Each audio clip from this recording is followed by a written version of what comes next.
Hello అందరికీ welcome back to my channel. నేను మీ సవిత. ఈరోజైతే ఒక కొత్త రెసిపీతో అయితే మేము ముందుకు వచ్చిన, అదేంటంటే టొమాటో పాస్తా. ఈ టొమాటో పాస్తాకి మనం ఎలాంటి బయట దొరికే సాసులు కానీ ఎలాంటివి కానీ వాడనవసరం లేదు. జస్ట్ ఇంట్లో ఉన్న ఇంగ్రీడియంట్స్తో మాత్రమే ఈ పాస్తాను అయితే తయారు చేసుకోవచ్చు. చాలా చాలా బాగుంటుంది. ఎప్పుడైనా ట్రై చేయకపోతే ట్రై చేయండి తప్పకుండా.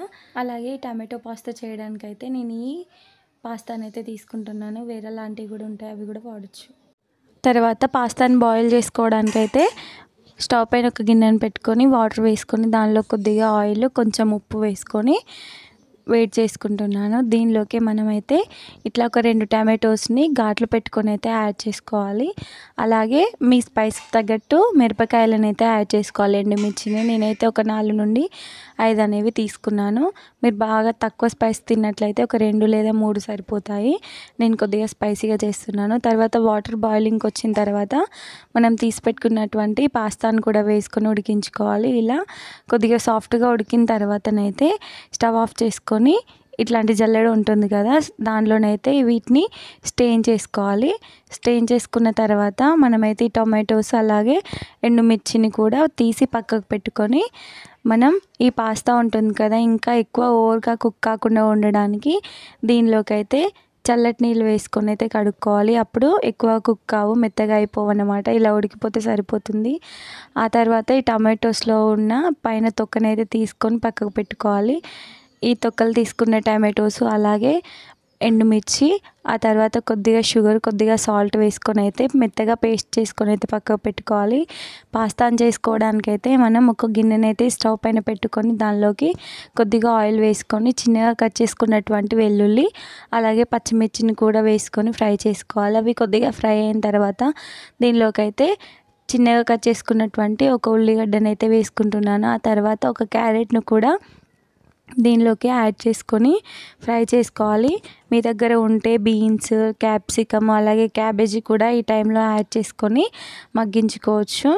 ఇలా క్యారెట్ మంచిగా మగ్గిన దాకా మగ్గించుకున్న తర్వాత దీనిలోకి అయితే ఒక చిన్న స్పూన్ పసుపు వేసుకొని కలుపుకోవాలి. ఆ తర్వాత దీనిలోకి మనం ముందుగా పేస్ట్ చేసి పెట్టుకున్నాం కదా, ఆ టమాటో పేస్ట్ని అయితే దీనిలోకి వేసుకొని మంచిగా ఆయిల్ పైకి వచ్చేలాగానైతే ఉడికించుకోవాలి.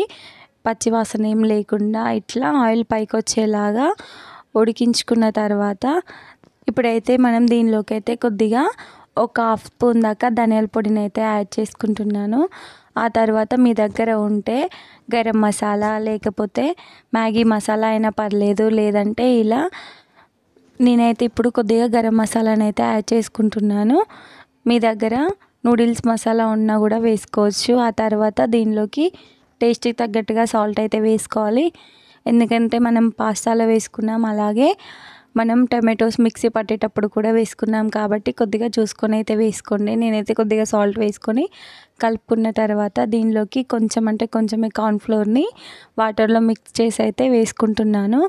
దీనివల్ల మన పాస్తా అనేది మంచిగా జ్యూసీగా ఉంటుంది. సో తప్పకుండా వేసుకోండి. ఇట్లా వేసుకున్న తర్వాత దీనిలోకి మనం ముందుగా ఉడికించి పెట్టుకున్నాం కదా పాస్తాను కూడా ఈ మిక్చర్లోకి అయితే వేసుకొని మంచిగా పాస్తాకి అంతా అది పట్టే విధంగానైతే మంచిగా కలుపుకోవాలి. ఒక 2 నిమిషాల పాటు కలుపుకున్న తర్వాత స్టవ్ ఆఫ్ చేసుకొని మనం కొత్తిమీర లేదా స్ప్రింగ్ ఆనియన్స్ ఉంటే స్ప్రింగ్ ఆనియన్స్తో గార్నిష్ చేసుకుంటే మన టేస్టీ పాస్తా అనేది రెడీ అయిపోతుంది. అంతే, ఎంత సింపుల్గా చూసారా.